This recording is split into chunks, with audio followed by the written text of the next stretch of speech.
What's up, guys? Welcome back to another video.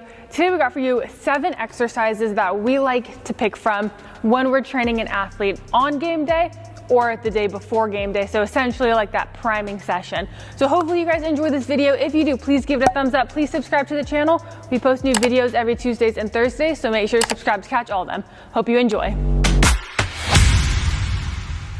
So before we get into it, the most important thing when it comes to training on a game day or the day before a game day is to manage the load, right? You have to monitor volume and you have to monitor intensity.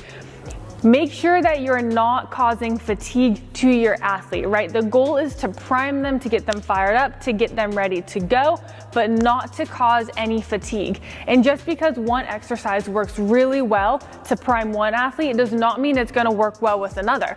So these are 7 exercises that we like to pick from, and like I said, it's not one size fits all. There's some exercises in here that I would not do with certain athletes, whereas with another athlete, it works really, really well. So make sure you are monitoring the volume and the load. You want the volume and the intensity. You want really low volume. I personally like high intensity, right? Not to the point of fatigue, but high intensity to where you're just hitting it, priming really good, everything's firing, and then you're good. You kind of end before you push too far. So first things first, one of my favorite exercises to do on a game day is going to be pin squats. So I need to adjust this bar. Pause. Sorry, we were unprepared. But when it comes to pin squats, I absolutely love this exercise because obviously you're not really working that eccentric loading. You're not working that taxing part. All you're doing is working a very limited range of motion just to produce as much force as you can rapidly, right? So you can load this thing up pretty dang heavy. As we know, that heavy stimulation is really good for causing that priming, that firing up. So I like to teach it where you really explode out the bottom. It's not just moving the load, but it's moving it as aggressively as you can.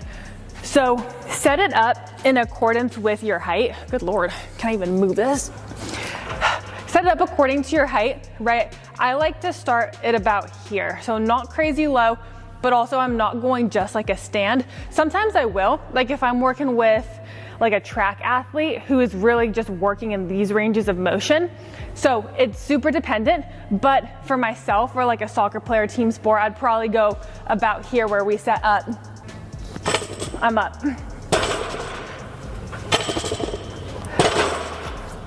Just like that. So I care about the drive up, stick it up top for a second, right? Drive your hips through, hold it, be rigid underneath, then you set it back down.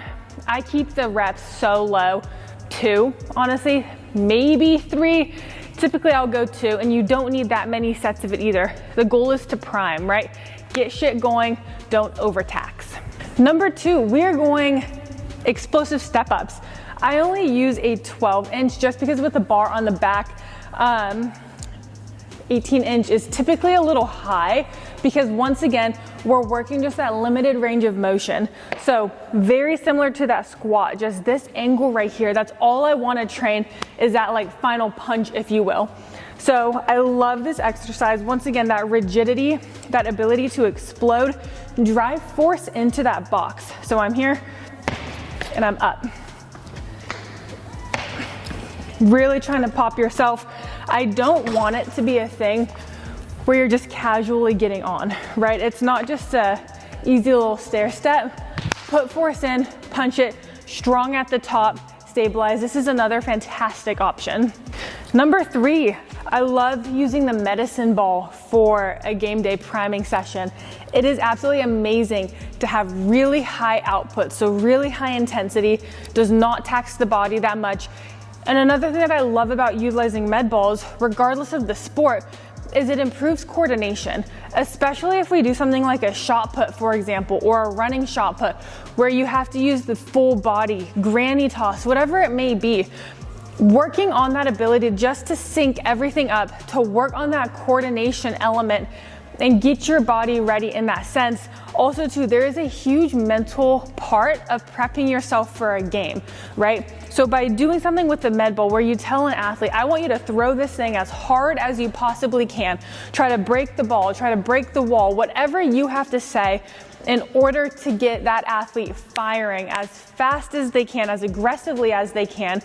It is a fantastic way to kind of have that, I'll say, immediate feedback, in the sense of they have a goal that they are trying to attain. It's not just do this as fast as you can, it's actively try to break this ball.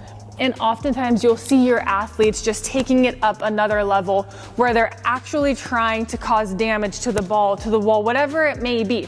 And that's really important right there. That intensity, the intent to do something really aggressively. Once again, you keep the reps really small, and you just max out that intensity with that aggression, and that's gonna go a long way for priming the body and also getting your athlete mentally ready to compete pretty soon.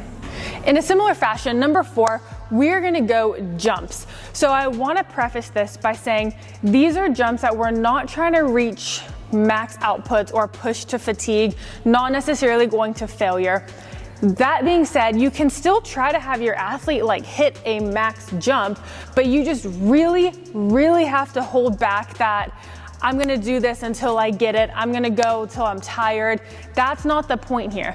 Now, I do say that you can sometimes have your athlete go to that max, because once again, that's going back to the competitive environment and to that type of mentality that we're trying to elicit with this training.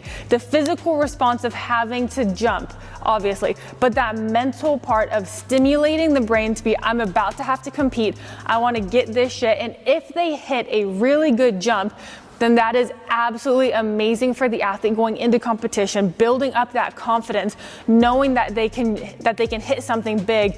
Like I said, it's typically not going to be a PR, and you do not want to push your athlete to that state. And if you can see that your athlete's not having, a great jump day or this or that, you want to hold them back, and you want to hit something that they can hit comfortably to build confidence, because the last thing you want is having them fail over and over and over, getting tired, but also having that shoot down their confidence, thinking I can't do this going into a game. So have that knowledge to be able to be like, all right, it's not working, or to not even get to that point, right? But just be like, it doesn't look like you're having a great day. You think that internally, let's drop it. They can easily hit this box jump. It's still a good number. And the reason I'm saying box jump is it's just a little less taxing on the body, because you don't have to really land it. You're landing obviously way higher. So before you even get to that point, so they can hit something comfortably and build confidence, that's a huge thing. As I mentioned, you have that physical response to training before a game, but there's also the huge cognitive, that mental side of coming in, moving some shit, jumping, hitting some really good stuff, and then going out to compete. Number 5, we're going trap bar. This one, not much to say. I love it because once again, works in that limited range of motion. You can load this thing up. You can just hit a couple reps without inducing too much fatigue. So I love this option. It's relatively safe too. Just make sure your athletes have really good form. The last thing you want is your athlete kind of going into a game with like a tweaked back or something, but that should be addressed way before you're loading up the trap bar heavy. I digress. Trap bars are a great option. Load that sucker up. Couple reps in there, tell them move the bar fast, right? As I mentioned earlier, the intent to move something fast, not just lifting it and going through the motions, but the intent to go as fast as you can, drive that thing. Rate of force production is invaluable when it comes to training before a game or just training in general. Next up, we are going hang cleans. I absolutely love using an Olympic lift before a game. I think, once again, great way to produce lots of force at really high speeds. This is one of those exercises where for some people it really taxes them. If they're not confident with it, if they don't like them, be really wary. Other people who are confident with hang cleans, they know they can hit a certain load relatively simply. It's still a fantastic way to express force at really high rates. So if you're not big on hang cleaning, if you like to snatch or whatever you like to do, incorporating something like that before can go miles as well. Last one for this video, because there are lots of options, we're going and overcoming ISO. I love this exercise. I know I say I love all these exercises, but this one just kind of hits differently. So an overcoming ISO is essentially you're trying to move an immovable object. So you're having to exert a crap ton of force at relatively high speeds, right? Depending on your cues. If you tell your athlete, when I say go, I want you shooting out as fast as you can versus just build force over time, right? Those are two completely different things. But with an overcoming ISO, I particularly like, try to build that force as fast as you can. And the big thing about utilizing this to prime before a game is managing that fatigue. That being said, I like to keep my intervals very short when it comes to before a game. 2 seconds, 3 seconds. Sometimes what I'll do as well is like 2 seconds on, break for a second or two, and then 2 seconds on again. So it's not a lot of work, right? Cumulative maybe like 4 seconds per set. But it's really high intensity and you just want to manage it. Obviously more advanced athletes can probably handle it more than beginner athletes. So something like this, you just kind of got to play with, and it's so athlete dependent. But we're going to get under here and then you're going to drive up as hard as you can, trying to lift whatever you're doing. So you can hit different variations, right? You can hit the squat like I just did. You can hit a split squat as well, something like that. Pretty much lots of different options you can do. Great way to get shit going, to fire up that synchronicity. All of these options are fantastic. Find what works for you, what works for your athletes. I recommend testing it before a game, right? So you're not like, oh shit, well that didn't work and now you're exhausted for your game. Go ahead, figure out what works for you. Test some of these out. Hopefully this video helped. If it did, please give it a thumbs up. Please subscribe. We'll see you in the next one.